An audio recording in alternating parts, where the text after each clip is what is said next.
दोस्तों, एक प्रश्न जो लोग मुझसे कभी-कभार पूछ लिया करते हैं कि अमीर कैसे बनें?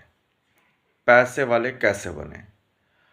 अ, इतना पैसा कैसे कमा लें कि मैं जो चाहूँ वो खरीद सकूँ? तो इसका इस सवाल का जवाब देना थोड़ा मुश्किल है। कारण ये है कि अमीरियत की कोई परिभाषा नहीं होती है। अगर कोई इसे ये कहेगा कि अ, रिचनेस की कोई डेफिनिशन है, तो मेरे हिसाब से वो गलत है। अमीरियत सीधे-सीधे आपकी इच्छाओं से जुड़ी होती है। रोड पे चलने वाले इंसान के लिए जो साइकिल पे बैठा हुआ है या जिसके पास साइकिल है वो अमीर है। जो साइकिल चला रहा है उसके लिए वो इंसान अमीर है जिसके पास बाइक है। और बाइक वाले के लिए जो कार में बैठा हुआ है वो इंसान अमीर है। कहने का मतलब ये है कि इसका कोई प्रॉपर डेफिनेशन आप नहीं दे सकते कि अमीर कौन है। लेकिन मेरे हिसाब से जो अमीर है, मैं अभी उसके बारे में भी आपसे बात करूंगा। लेकिन अब ये दूसरा जो प्रश्न आता है कि अमीर कैसे बना जाए, पैसे वाला कैसे बना जाए। तो देखिए दोस्तों, इसके दो तीन तरीके हैं। पहले ये कि आप या तो किसी बहुत बड़े अधिकारी पोस्ट पे चल पहुंच जाएं, उस पोस्ट पे आप बैठे जहां पे आपके लिए पैसे कमाना आसान हो जाए। जैसे मान के चलिए कि किसी सरकारी विभाग में आप बहुत बड़े पद पे बैठे हो, तो वहां पे आप पैसे कमा सकते हैं, पैसे बना सकते हैं और अमीर बन सकते हैं। हालांकि सरकारी विभाग में अगर आप किसी बड़े पोस्ट पे हैं और वहां पे अगर आप अमीर बनने का सपना देखते हैं, तो आपको गलत तरीके से ही पैसे कमाने होंगे। बहुत मैं प्रैक्टिकल सी बात बता रहा हूं। बिकॉज गवर्नमेंट जॉब में इतने पैसे आपको नहीं मिलते हैं कि आप अपनी वो सारी हसरतों को पूरा कर सकें जो आप करना चाहते हैं। अगर आपकी लाइफ में लग्जरी है तो फिर गवर्नमेंट जॉब आपके लिए नहीं है। हाँ, अगर आपकी आदत ऊपरी कमाई करने की है, घूस लेने की है, स्कैम करने की आदत है और इसमें आपका एक्सपर्टाइज है, आपका स्पेशलाइजेशन है, तब तो एक अलग बात है। तब तो वहां से आप अमीर बन सकते हैं। हालांकि मैं इसके फेवर में नहीं हूं, क्योंकि मुझे ठीक नहीं लगता है जॉब में जो आपको सैलरी मिलती है डैट इज एनफ। लेकिन उसके बाद भी अगर आप को लगता है कि यहाँ से अमीर बना जा सकता है, तो ठीक है, वो एक रास्ता हो सकता है। बट खतरा बहुत ज़्यादा है। कभी भी इंक्वायरी हो सकती है, कभी भी सीबीआई रेड कर सकती है, चाहे कुछ भी। तो वो वहाँ पे बहुत ज़्यादा खतरा है। लेकिन नॉर्मली लोग जो है वो करते ही हैं। घूस लेना चाहे स्कैम वगैरह वो चलता रहता है। वो इसलिए क्योंकि वो अपने लाइफ में जो उनकी रिक्वायरमेंट है उससे बाहर जाके जो उनकी एक विशेष है, एम्बिशंस है, लग्जरी है, उसको वो अचीव करना चाहते हैं। और डेट्स वाई वो एक गलत रास्ता पकड़ते हैं और उसके थ्रू वो जो है अमीर बनते हैं। तो एक तो अमीर बनने का तरीका आपके पास ये है कि आप किसी गवर्नमेंट जॉब में ऊपर ऐसे पोस्ट पर पहुंच जाए जहां पे आपके लिए पैसे वगैरह कमाना अमीर हो जाता, आसान हो जाता है। अब दूसरा तरीका क्या है? आप किसी प्राइवेट कंपनी में हो और वहां पे बहुत तगड़ा स्कैम कर दीजिए। ठीक है, तो आप अगर बहुत बढ़िया स्कैम कर जाते हैं तो फिर वहां पे भी आपके अमीर बनने के चांसेस हैं। अब यहां पे भी फंसने का बहुत बड़ा चांस होता है कि अगर आप फंस गए तो फिर आगे चल के आपके लिए बहुत ज़्यादा प्रॉब्लम हो जाएगी, क्योंकि जिस कंपनी का आप इसमें स्कैम करोगे वो कंपनी तो फिर बर्बाद कर देगी। मतलब फिर आपको वो कंपनी कहीं का नहीं छोड़ेगी अगर आपने बहुत बड़ा उसको चूना लगाया है तो हालांकि जो लोग बहुत रिस्क लेने वाले हैं, बहुत ज़्यादा रिस्क उठाते हैं, वो ऐसा कर सकते हैं। तो दूसरा तरीका ये होता है। लेकिन यहाँ पर भी फिर काफ़ी ज़्यादा स्किल की ज़रूरत पड़ती है, स्पेशलाइजेशन होना चाहिए, आपके पास एक्सपीरियंस होना चाहिए और एक्सपर्टाइज की तो ज़रूरत पड़ती है। ये दूसरा तरीका हो गया। अब तीसरा तरीका है जो लीगल है, वो है कि आप स्टार्टअप शुरू कीजिए, और स्टार्टअप शुरू कीजिए और उसमें दिन रात हार्ड वर्क कीजिए, और फिर जो है आप अपने अर्निंग को उस लेवल तक लेके जाइए कि आप अपने सारे एम्बिशंस को पूरा कर सकते हैं। कहने का मतलब है कि बिजनेस वगैरह ओपन कीजिए, वो चलेगा तो बट नेचुरल है कि आप आज नहीं तो कल पैसे बना लोगे।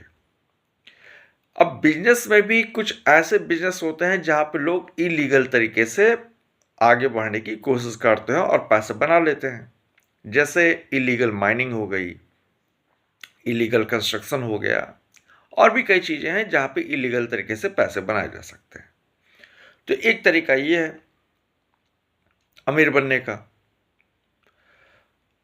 एक तरीका और है, वो ये जो आजकल बहुत ज़्यादा ट्रेंड में है और लोगों को लगता है कि ये बड़ा शॉर्टकट है और यहाँ से अमीर बना जा सकता है, वो है स्टॉक मार्केट में पैसा लगाइए और रातों रात अमीर बन जाइए। तो मैं इसे शॉर्टकट नहीं मानता हूँ, ये से मैं तुक्का ही मानता हूँ। अगर आपका तुक्का लग गया तो ठीक है, आप एक बार कमा लोगे, लेकिन भाई रोज़ तुक्का नहीं लगता है। अगर आप इसके चक्कर में पड़ोगे तो कभी किसी दिन बहुत बड़े लपेटे में आ जाओगे और बहुत बुरा स्थिति हो जाएगा, बहुत बुरी स्थिति हो जाती है, हमने देखा है। तो स्टॉक मार्केट कोई जुआ नहीं है, कोई गैम्बलिंग नहीं है। हाँ, अगर आपको गैम्बलिंग करने का शौक है तो आप फिर कैसीनो में जाइए या फिर हॉर्स राइडिंग में आप पैसा लगाइए, बट स्टॉक मार्केट जो है, अगर आप यहाँ गैम्बलिंग करने की कोशिश करते हैं तो फिर यहाँ पे बहुत बुरी स्थिति हो जाती है, बहुत भारी नुकसान भी हो जाता है। तो मेरे ख्याल से स्टॉक मार्केट में जो लोग ये सोचते हैं कि रातों रात अमीर बनने का एक जो तरीका है या वो रातों रात अमीर बन जाएंगे स्टॉक मार्केट के थ्रू, तो ऐसा नहीं है, ये आप गलत सोचते हैं। और आजकल के बच्चे जो है वो तो बहुत जल्दी स्टॉक मार्केट में बस डीमैट अकाउंट खोला और बाय सेल पर लग जाते हैं, और कभी कभी बाई चांस किसी के हाथ अच्छा स्टॉक लग गया, सेल कर दिया, तो फिर वो जो है पैसे आ गए उसके पास, तो वो 10 जगह जाके ऐसी बात बताएगा कि लोगों को लगता है कि स्टॉक मार्केट से पैसे कमाए जा सकते हैं। हालांकि ये तरीका गलत है। आज ही मैं देख रहा था स्टॉक मार्केट क्रैश कर गया, तो ये भी जो तरीका है वो भी सही नहीं है, शॉर्टकट तरीका अपना लें। अब बात ये आती है कि इसके अलावा भी कुछ जरिया है जिसके थ्रू जो है आप पैसा कमा सकते हैं। तो बट नेचुरल है कि बहुत सारे ऐसे इलीगल एक्टिविटी होती है, उसके बारे में बात नहीं करना चाहता हूँ, वो सभी लोग जानते ही हैं कि आप क्या कर सकते हैं, ठीक है। तो वो असामाजिक चीज़ें हो जाती हैं।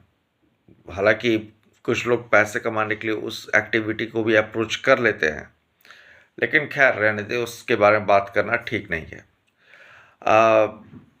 लेकिन मुझे लगता है कि इससे बचना चाहिए, क्योंकि इससे आपका कहीं ना कहीं जो एक रेपुटेशन है वो ख़राब होता है, आपके कैरेक्टर पर लोग उंगली उठाते हैं, तो वो एक अलग ही फील्ड हो जाता है, वो उसमें जाने का कोई मतलब नहीं बनता है। लेकिन हाँ, जिसके पास ब्यूटी है वो तो उस फील्ड में जाता ही है और पैसे बना ही लेता है अच्छा खासा। तो मेरे हिसाब से अगर कोई कहे कि फिर अमीर कैसे बना जाए, तो मुझे लगता है कि अमीर बनने का जो एक तरीका है वो ये कि आप अर्ली स्टेज से ही, अर्ली एज से ही आप थोड़ा इन्वेस्टमेंट वगैरह करना शुरू कीजिए।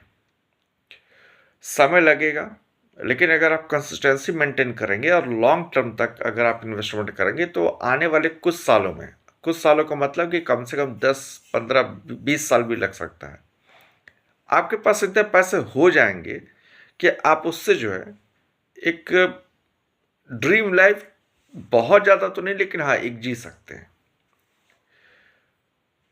तो ये एक तरीका बनता है जिसके थ्रू जो है आप एक अच्छा खासा पैसा जमा कर लेते हैं। इसके बाद भी जो एक तरीका जो मुझे लगता है कि अमीरियत के बारे में, जिसके बारे में मैंने स्टार्टिंग में कहा कि मेरे हिसाब से अमीरियत क्या है, तो मैं अगर अपने शब्दों में आपको बताऊं, अमीरियत का मतलब वही है कि आपको पैसे कमाने के लिए ना जाना पड़े, बल्कि पैसा आपके लिए काम करे। अगर ये पॉसिबल है, तो मान के चलिए कि वहीं पे अमीरियत है, वहीं पे रिचनेस है। इसे आप फाइनेंशियल फ्रीडम भी कह सकते हैं कि आप बहुत हार्ड वर्क नहीं कर रहे हैं, बस आपने पैसे लगा दिया, वो ऑटो पायलट मोड पे काम कर रहा है आपका पैसा, बैठे बैठे आपके पास पैसे आ रहे हैं और जो है वो बढ़ते ही चले जा रहे हैं। तो वहाँ पे आप मान सकते हैं कि ये जो है एक तरीके से अमीरियत इसको कही जा सकती है, क्योंकि यहाँ पे पैसे आपके पास बैठे बैठे आते हैं, और मुझे ये सही तरीका लगता है। अब इसमें जो एक बात आती है कि ये कैसे किया जाए, तो इसका एक ही जो प्रोसेस मुझे दिखता है वो है इन्वेस्टमेंट में आपको थोड़ा सा अपना आईक्यू, थोड़ा सा अपना समझदारी दिखानी पड़ेगी। अगर आप फाइनेंशियल नॉलेज गेन कर लीजिए, तो कहीं ना कहीं फिर आपको ये मदद करता है आगे चल के अर्निंग बेहतर करने में। इससे आप कह सकते हैं this is the way of passive income. ये पैसिव इनकम का सहारा बन जाता है। एक्टिव इनकम जो आप गेन कर रहे हैं, कहीं जॉब वगैरह कर रहे हैं, कहीं से आपको पैसे वगैरह आ रहे हैं, आपका कोई बिजनेस है वहाँ से पैसे गेन करते हैं। और एक दूसरा जो होता है वो होता है पैसिव इनकम। तो ये आपके पैसे की इनकम की कैटेगरी में आता है। तो यहाँ से आप पैसे अर्न कर सकते हैं, और कुछ समय अगर आप इस प्रोसेस में लगे रहेंगे तो आगे चल के आपके पास पैसे वगैरह आ जाएंगे। हालांकि ये रास्ता इतना आसान भी है, आसान भी नहीं है, सॉरी, आसान भी नहीं जितना समझ बात आती है, डिफ़िकल्ट है। धीरे धीरे करके इसमें आप आगे बढ़ सकते हैं। तो मेरे ख्याल से कुल मिला के अमीर बनने के लिए आपको वेट करना पड़ेगा, कंसिस्टेंसी मेंटेन करनी पड़ेगी, पेशेंस रखना पड़ेगा, हार्ड वर्क करना पड़ेगा, और एक लॉन्ग टर्म प्लानिंग करनी पड़ेगी। अगर आप इतना कर सकते हैं तो ही आप अमीर बन सकते हैं। बट इसके साथ साथ एक बात और, आपको अपने खर्चे में कटौती करनी पड़ेगी। मैंने पहले की वीडियो में बताया था कि अगर आपका कमांड या आपका कंट्रोल आपके खर्चे पे नहीं है, तो फिर आप उस फाइनेंशियल फ्रीडम को कभी गेन नहीं कर सकते हैं, या फिर कभी आप अमीर नहीं बन पाएंगे। वो झटके में ही सारा पैसा साफ हो जाएगा। एक बहुत बड़े इंडस्ट्रियलिस्ट थे, मैं उनका नाम नहीं लेना चाहूँगा, सबकी अपनी लाइफ होती है। वो एक टाइम में बहुत बड़े बिलियनियर थे फॉरेन में, बट आज के समय में उनकी रैंकिंग कहीं नहीं है। जबकि वो वर्ल्ड लेवल के बिलियनर थे, लेकिन आज उनकी रैंकिंग कहीं नहीं है। इसके पीछे कारण ये है, उनके खर्चे पर कंट्रोल नहीं था। वो ना तो दिवालिया हुए, ना तो वो उनका बिजनेस लॉस में गया, ना तो वो बिजनेस में फेल हुए, कुछ ऐसा नहीं। सिर्फ और सिर्फ हद से ज़्यादा खर्च करने की वजह से उनकी ये स्थिति हो गई कि धीरे धीरे उनकी जो पूरी की पूरी एसेट्स वो बिकने लगी।